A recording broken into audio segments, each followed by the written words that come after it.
Assalamu alaikum. To continue our lecture series on the group theory, in this lecture discuss what is a dihedral group D6. आज के lecture में हम discuss कर रहे हैं कि हमारे पास डायहेड्रल ग्रुप D6 क्या होता है, उसमें टोटल नंबर ऑफ एलिमेंट्स कितने होते हैं, उसमें कितने ऑर्डर के कितने एलिमेंट्स होते हैं, एवरीथिंग। आज के लेक्चर में हम मेन डिस्कस करेंगे इसके सब ग्रुप्स, इसमें कितने टोटल नंबर ऑफ सब ग्रुप्स होते हैं, उसमें कितने हमारे पास साइक्लिक होते हैं। ठीक है, अगर आप लोगों को इस D6 यानी डायहेड्रल ग्रुप D6 का कैले टेबल चाहिए हो तो आप मुझे कमेंट सेक्शन में बोल दीजिएगा, तो मैं उस पर भी एक वीडियो अपलोड कर दूंगी। ठीक है, तो स्टार्ट करते हैं अपना आज का लेक्चर का डायहेड्रल ग्रुप D6। अगर हम इसकी जनरल फॉर्म की बात करें तो यहाँ पे अगर हम Dn को वैल्यू 6 दें तो हमारे पास कौन सी फॉर्म बनेगी, देखें ए बी। ठीक है, ए की पावर 6 पे हमें क्या मिल जाएगी, आइडेंटिटी मिल जाएगी, और बी स्क्वायर पे हमें यानी हमारे पास रिफ्लेक्शन पे बी स्क्वायर पे आइडेंटिटी मिलेगी, और रोटेशन में ए 6 पे हमें आइडेंटिटी मिलेगी। ठीक है, और हमारे पास जो बी ए होगा वो इक्वल होगा ए अब 6 - 1 which is equal to 5 B. ठीक है, ये इसकी जनरल फॉर्म होती है। अगर हम बात करें कि इसको मजीद किस तरीके से एक्सपेंड किया जाता है, देखें आप आइडेंटिटी लिखें और जब तक ए 6 नहीं आता तब तक आप इसकी रोटेशन लिखते जाए, ए स्क्वायर, फिर हमारे पास A3 A4 और A5, A6 पे हमें क्या मिल जाएगी, आइडेंटिटी मिल जाएगी। इस तरीके से बी स्क्वायर पे आपको आइडेंटिटी मिल जाएगी जो ऑलरेडी है। ठीक है, इसके बाद आपने क्या करना है, बी को 1 बाय 1 इन सबसे मल्टीप्लाई करते जाना, तो ए बी, फिर ए स्क्वायर बी, फिर इसी तरीके से A3 B, A4 B and A5 B. ठीक है, आप देख सकते हैं कि हमने डिफाइन किया था कि DN का जो ऑर्डर होता है वो कितना होता है, 2n होता है। ठीक है, तो D6 का ऑर्डर कितना हो जाएगा, 6 to 12। ठीक है, तो आप देख सकते हैं कि इसमें हमारे पास 6 जो आ रही हैं वो हमारे पास क्या आ रही हैं, ये सारी हमारे पास क्या आ रही हैं, ये हमारे पास आ रही हैं जी रिफ्लेक्शंस आ रही हैं, क्या आ रही हैं, रिफ्लेक्शंस आ रही हैं। ठीक है, और ये हमारे पास सारी क्या आ रही हैं, यानी यहाँ से लेकर यहाँ तक हमारे पास क्या है, ये सारी क्या है, रोटेशंस है, ये हमारे पास क्या है, सारी रोटेशंस है। ठीक है, तो अगर हम लोग बात करें कि इसमें टोटल नंबर ऑफ सब ग्रुप्स कितने होते हैं, यानी हमें पहले तो पता होना चाहिए कि इन एलिमेंट्स के ऑर्डर क्या है।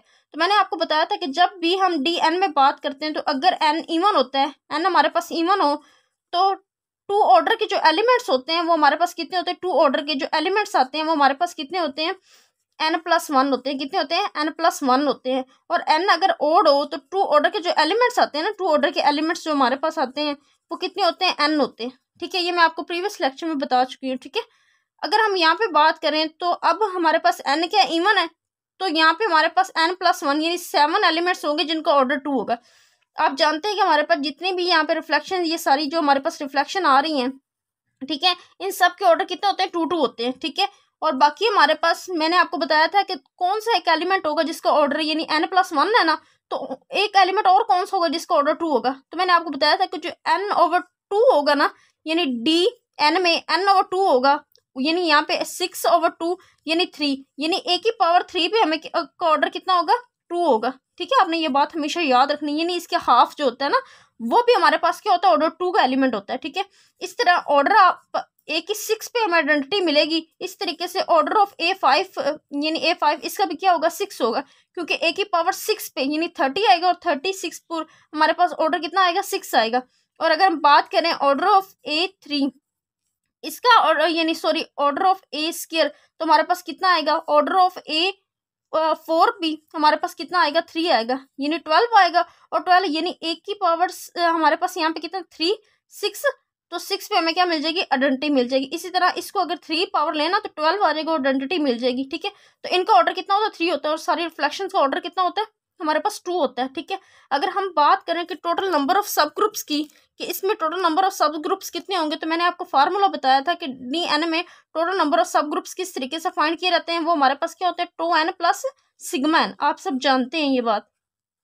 यहाँ पे n हमारे पास क्या होता है, n is positive divisor, n हमारे पास क्या होता है, पॉजिटिव डिवाइजर होता है। ठीक है, और अगर हम बात करें कि हमारे पास जो ये σn आता है, ये क्या होता है, सम ऑफ पॉजिटिव डिवाइजर, यानी सम ऑफ पॉजिटिव डिवाइजर।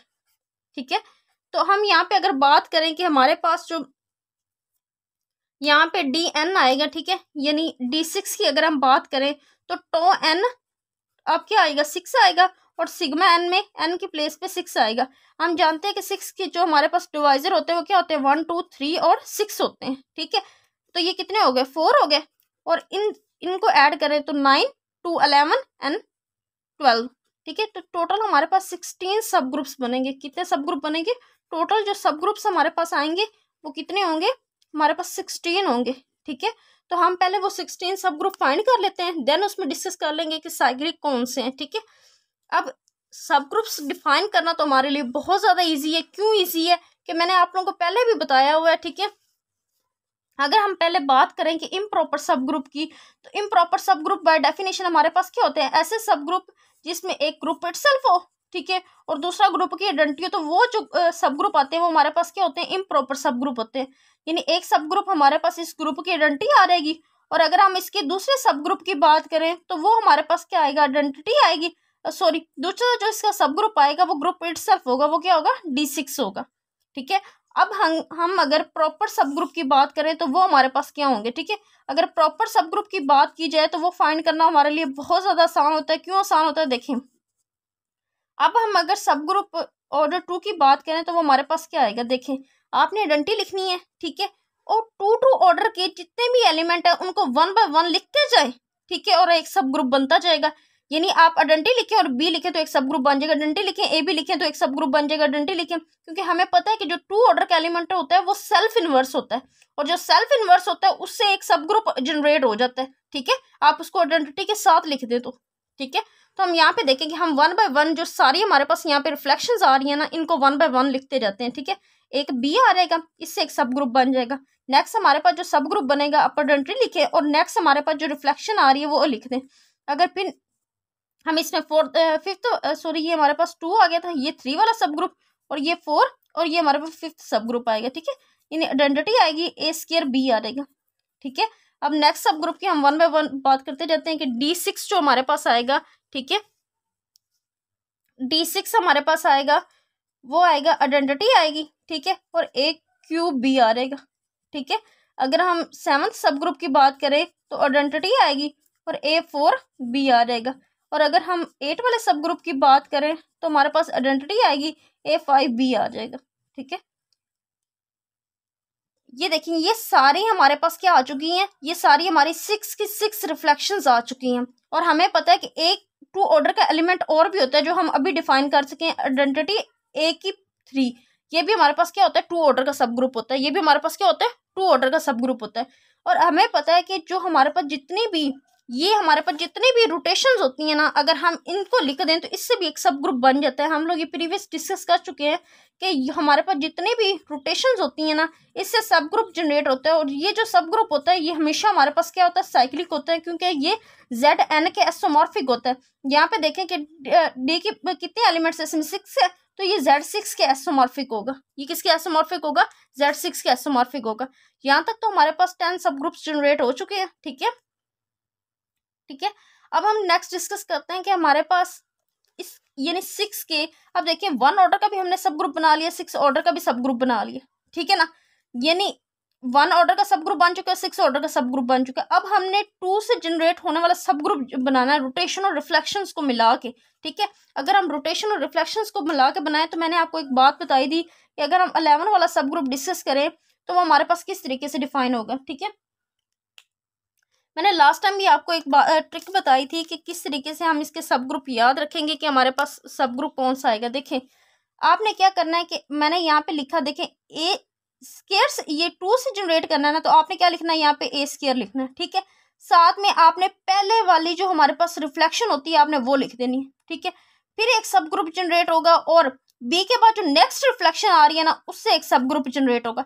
तब तक जनरेट आपने करते जाना जब तक इसकी पावर, यानी A का स्क्वायर है ना, इसकी पावर से लेस नहीं आ जाता, ठीक है।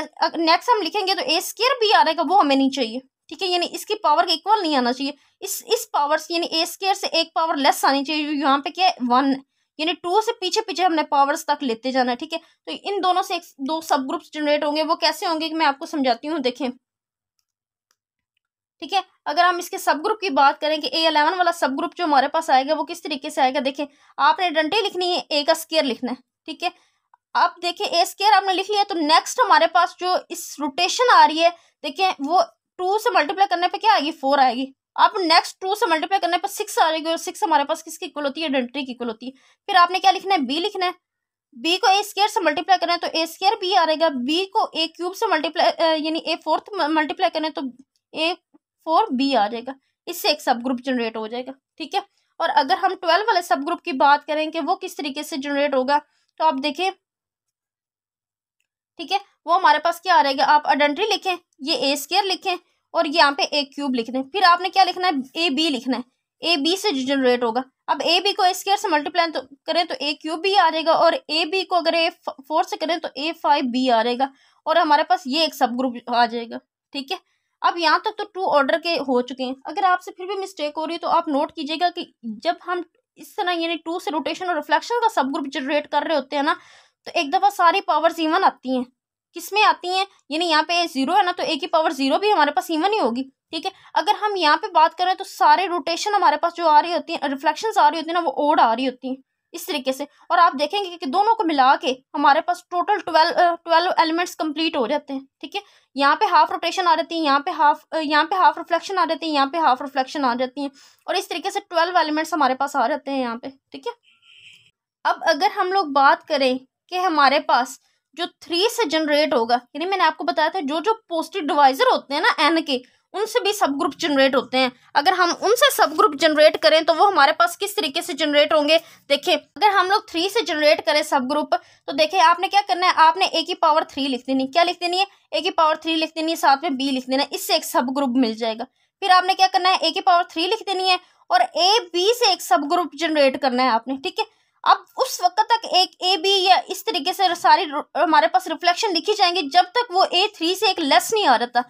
ए 3 और एक हमारे पास इससे जो सब ग्रुप जनरेट होगा वो हमारे पास क्या होगा, ए स्क्वायर बी होगा। यानी ये 3 सब ग्रुप इससे जनरेट होंगे, ये 3 सब ग्रुप इससे जनरेट होंगे। तो आप देखेंगे कि हमारे पास ये क्या होंगे, ये 3 सब ग्रुप्स बनेंगे हमारे पास जो ए की पावर 3 से जनरेट होंगे। ठीक है, अब मैं आपको वो बताती हूँ कैसे। देखिए यहाँ पे हमारे पास, यहाँ पे लिख लेते हैं, यहाँ पे हमारे पास जो 13 वाला सब ग्रुप आएगा वो क्या आएगा, देखें, ई ए की पावर 3, ए की पावर 6, जैसे ही 3 से मल्टीप्लाई 6 आएगा ना तो लेंगे तो वो आइडेंटिटी की इक्वल आएगी, वो नहीं चाहिए, बी आएगा, और ए 3 को बी से मल्टीप्लाई करें तो ए 3b आ जाएगा। ठीक है, इसी तरह अगर ए 14 की बात करें तो वो हमारे पास क्या आएगी, आइडेंटिटी आएगी, ए 3 आएगी। अब हमने लिखना है ए बी लिखा मैंने। ठीक है, ए बी को मैंने ए 3 से मल्टीप्लाई किया तो ए 4b आ गया। ठीक है, अब इसी तरह अगर हम H15 की बात करें तो हमारे पास क्या आएगी, आइडेंटिटी आएगी और A3 आ जाएगा। ठीक है, और A3 यहाँ पे क्या है, ए स्क्वायर बी है, इससे एक सब ग्रुप जनरेट होगा।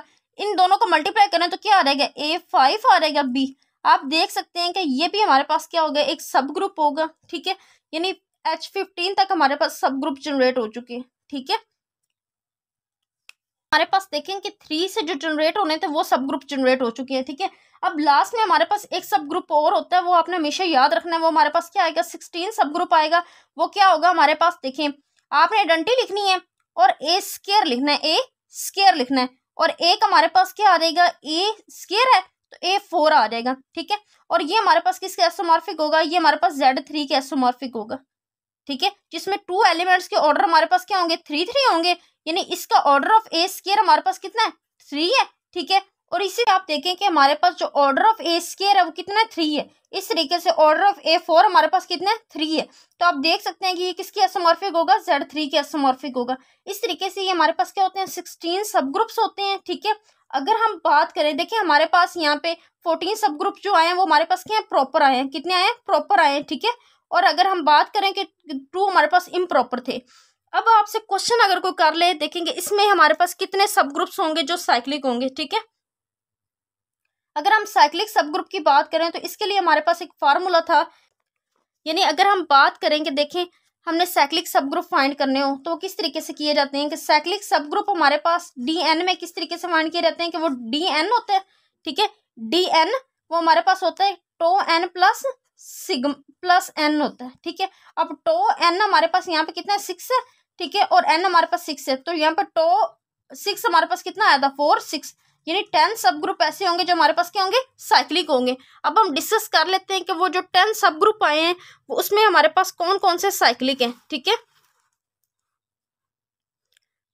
अब यहाँ पे देखें कि हमारे पास जो आइडेंटिटी से सब ग्रुप जनरेट होता है वो हमेशा हमारे पास क्या होता है, साइक्लिक होता है। ठीक है, इस तरीके से ये जो 2 ऑर्डर के आए हैं, यानी ये 2 हो गए, ये 3, ये 4, ये 5, ये 6, ये 7, ये 8 और ये 9, ये सब ग्रुप हो गए जो हमारे पास क्या होते हैं, साइक्लिक होते हैं। ठीक है, यानी 2 ऑर्डर से जो जनरेट होते हैं सब ग्रुप वो हमेशा साइक्लिक होते हैं, और Z6 वैसे ही साइक्लिक होता है, और इस तरह Z3 भी हमारे पास क्या होता है, साइक्लिक होता है। तो ये 10 सब ग्रुप होते हैं जो हमारे पास क्या होते हैं, साइक्लिक होते हैं। ठीक है, यानी 16 में से हमारे पास 10 सब ग्रुप हैं जो साइक्लिक है।